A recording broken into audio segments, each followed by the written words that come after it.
अब मैं सभापति महोदय एक और बात कहना चाहता हूं। शुरू के 20-25 साल में मुस्लिम समाज के बारे में मैं कहना चाहता हूं। आज जब आजादी मिली तो मुस्लिम समाज के प्रतीक कौन थे? उस्ताद बिस्मिल्लाह खां, उस्ताद फरीदुद्दीन डागर, उस्ताद बड़े गुलाम अली, उस्ताद जाकिर हुसैन, जिनकी अभी कुछ दिन पहले डेथ हुई, बड़े बड़े नगमा निवार, हसरत जयपुरी, मजरूर सुल्तानपुरी, साहिर लुधियानवी, कैफी आजमी, जोश मलियाबादी, जिगर मुरादाबादी। अब सर क्या हो गया? तब मुस्लिम समाज इन अदब के शाहकारों के साथ जोड़ा जाता था। आज मुस्लिम समाज का नेतृत्व किन लोगों के साथ जोड़ता है? इशरत जहां, याकूब मेनन, मुख्तार अंसारी, अतीक अहमद, दाऊद इब्राहिम। कौन जोड़ रहा है ये? तब से सर, जब से ये सेकुलर हो गया देश 1976 से और सेकुलर सियासत शुरू हुई, उसने ले जाकर इनको इस मुकाम तक पहुंचाया। और इस वक्फ बोर्ड के बिल में भी जो बात कही जा रही है सर, मुस्लिम समाज को यह समझाया गया कि तुम्हें बीजेपी वालों को तुमसे बड़ी अदावत है, और कहा गया इनको बड़ी मोहब्बत है। जब यह देश आजाद हुआ, मैं उत्तर प्रदेश का रहने वाला हूं, उत्तर प्रदेश में 1931 की संसद में 8% रेट ऑफ डेथ थी और सैयद मुसलमानों में 24% थी। यूपी की ब्यूरोक्रेसी में 20% थे। आज कहां चले गए सब? मैं एक लाइन में कहना चाहूंगा, ये अदावत और मोहब्बत की सियासत में ऐसे फंसे कि किसी को किसी की मोहब्बत ने मारा, किसी को किसी की अदावत ने मारा, मगर इस शराफत अली को सेकुलर सियासत ने मारा। और मैं सभापति महोदय एक और बात कहना चाहता हूं कि चलिए बोलिए। Fauzia Khan, please one second. Mic is there. Yes, ये बोल रहे हैं मुस्लिम समाज आज का इशरत जहां और फलाना टेररिस्ट के साथ नाम जोड़ रहे हैं। ये बिल्कुल आरोप है सर, इसको एक्सपंज करना चाहिए। ये समाज के साथ अन्याय है। ये बात आपको एक्सपंज करना होगा सर, ये बात को। एक honourable member, if you would carefully go through what Sudhanshu has said, I am sure you will appreciate his spirit. Just think for a moment. He has not cast any aspersions. Sudhanshu, go ahead. मैं जवाब दूंगा और उसके बाद ये हमारा सदन माने ना माने, जो देख रहे होंगे उनके लिए कहना चाहता हूं sir, doctor APJ Abdul Kalam. One second. काहे परेशान? Vaiko ji, honourable member, Vaiko ji, oh my God,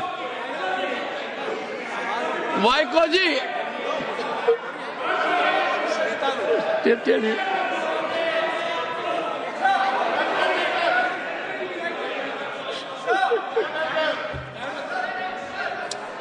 honourable एसएम को जी हिंदी समझ रहे हैं।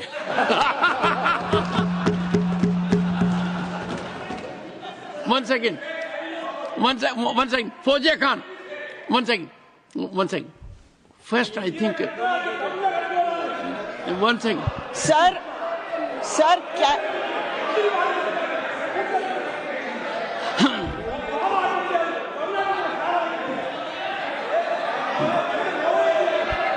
sir, community cannot be stigmatized. Yes, sir. An entire community cannot be branded like this. Fauziya Khan ji, I'll come to you. I'll give you the opportunity. Honorable Finance Minister. But one line is said. One line. No, one nimisham irungappa, please. He might be very emotional, sir, but that one line he said is objectionable, and I will seek your indulgence to remove it. He said, Tamil Nadu la kaaduvai paakren. You enter Tamil Nadu, I'll see you. No good.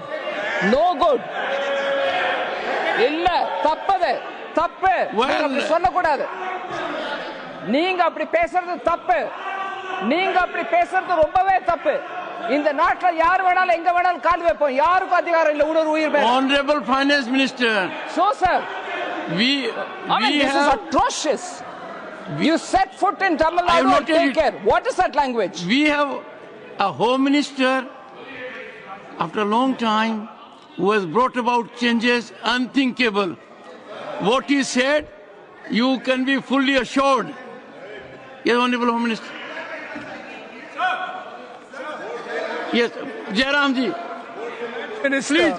if the Yes, Honorable Honorable- Finance Minister Honorable Member. has found a statement objectionable, Jainamji, the statement of the Honorable Member stigmatizing a whole community is objectionable. Oh. And what is worse, is the chairman lending respectability to that view. Oh my. That is even worse. Honorable That is even Home worse. Minister. मान्यवर, सुधांशु जी ने मुसलमानों के लिए कुछ नहीं किया है, India alliance के लिए किया है। अब मैं एक एक कर कर बता देता हूं। अरे सुनो ना भाई, आप सुनो तो। अरे दिग्विजय सिंह सुनिए, मैं खड़ा हूं ना अपने पैर पर। मान्यवर, सुधांशु जी ने कहा इशरत जहान, यही एनसीपी पार्टी ने इशरत जहान के घर पर जाकर रुपयों का इनाम भी दिया था और उसको शहीद बताया था। दूसरा कहा अतीक अहमद किस पार्टी से थे? इंडिया अलायंस की। दूसरा कहा अंसारी किस पार्टी से? कांग्रेस और इंडिया अलायंस के। ये सारे नाम आपके साथ जुड़े हैं भाई। उल्टा उन्होंने तो मुसलमान कम्युनिटी से तो ढेर सारे शायरों का नाम दिया जिन्होंने साहित्य की सेवा की और ढेर सारे साहित्य की रचना की। मन Sudhanshu, he is not yielding now. Sudhanshu. सबसे पहले मैं तमिलनाडु का जवाब देना चाहता हूं। Yes. सभापति महोदय, तमिलनाडु से ही डॉक्टर एपीजे अबुल कलाम थे और मैं सारे सदन से कहना चाहूंगा, डॉक्टर कलाम का नमाजे जनाजा और याकूब मेनन का नमाजे जनाजा एक ही दिन हुआ। कितने लोग याकूब मेनन के नमाजे जनाजा में गए और कितने डॉक्टर कलाम के नमाजे जनाजा में गए? डॉक्टर कलाम मेमोरियल पे कितने लोगों की फोटो है? दिखाएं मुझे, सोशल मीडिया पे पोस्ट की हो। मगर अफजल हालात का मारा था आपके एक मंत्री का ऑफिशियल ट्वीट है, वो इस सदन के सदस्य नहीं तो मैं नहीं बोल रहा हूं। याकूब मेनन की जुडिशियल किलिंग हुई आपके एक नेता का, मिनिस्टर का ऑफिशियल ट्वीट है, सदन के सदस्य नहीं है इसलिए नहीं बोल रहा हूं। और सर 26/11 आरएसएस ने कराया, सदन के सदस्य बैठे हुए हैं। हाफिज साहब और सुनिए, जाकिर नायक शांति का मसीहा सदन में सदस्य बैठे हुए हैं। सर किसने जोड़ा? मैं नहीं कह रहा हूं जोड़ा, हमने किससे जोड़ा मैं बताना चाहता हूं। मैं अपनी बात, सर मैंने नाम किसी का नहीं लिया। सर आपने उड़ता तीर क्यों पकड़ लिया? सर मैंने नाम नहीं लिया, उड़ता तीर क्यों पकड़ लिया? सर मैं पूरी बात करूं। सर मैं कहना चाहता हूं, हमारी सोच मुस्लिमों के बारे में और इनकी सोच में क्या अंतर है। देखिए, जिन लोगों ने मुस्लिम हिस्ट्री नहीं पढ़ी उन्हें मैं बताना चाहता हूं। एक दो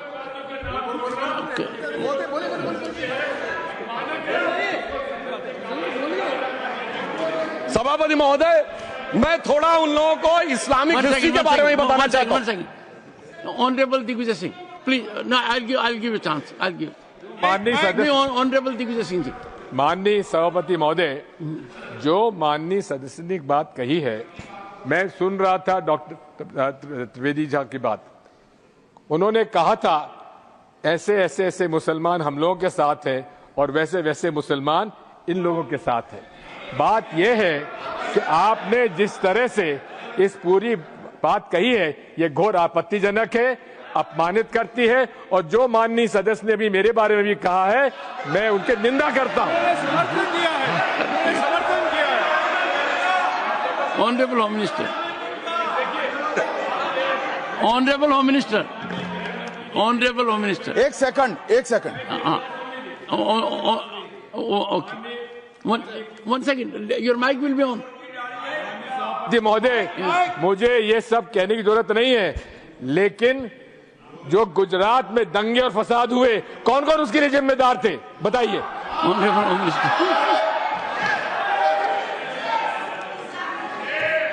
मान्यवर, मैं ध्यान से बारीकी से पूरे संवाद को सुन रहा हूं। माननीय सदस्य सुधांशु जी ने दिग्विजय सिंह का नाम नहीं दिया। अब वो खड़े होकर कहे मेरे बारे में कहा, इससे साबित हो गए। और अभी भी मौका है। आपने नहीं कहा है कि 26/11 के हमले में आरएसएस का हाथ था, तो अभी खड़े होकर माइक चालू कराकर बुलवा दीजिए। माननीय और आपत्तिजनक बात है, मैंने ये बात कभी नहीं कही है, ये आप लोगों का प्रचार है। मेरी आपत्ति इस बात की थी कि सभी माननीय सदस्य ने और बात कही है कि अब हमारे तरफ ऐसे ऐसे मुसलमान थे और वैसे वैसे मुसलमान हम लोग की तरफ थे। ये पूरे समाज के साथ, पूरे अल्पसंख्यक समाज के साथ अपमानजनक बात है। और माननीय सभापति महोदय, आप बताइए, माननीय गृह मंत्री जी, आप वहां पर थे, गृह मंत्री थे जब दंगे हुए थे, तो आप लोगों का क्या रोल था, ये जन जाहिर करें। जन जाहिर होम मिनिस्टर, इनको मेरा हवा ऐसा है कि मैं ही दिखाई पड़ता हूं। आपकी सुनिए, अब सुनिए ना, दिग्विजय सिंह सुनिए, 1 मिनट सुनिए। दंगे शांत होने के बाद 18 महीने के बाद मैं गृह मंत्री बना, दंगा हुआ तब मैं गृह मंत्री नहीं था। वीके न्यूज, राष्ट्र के नाम।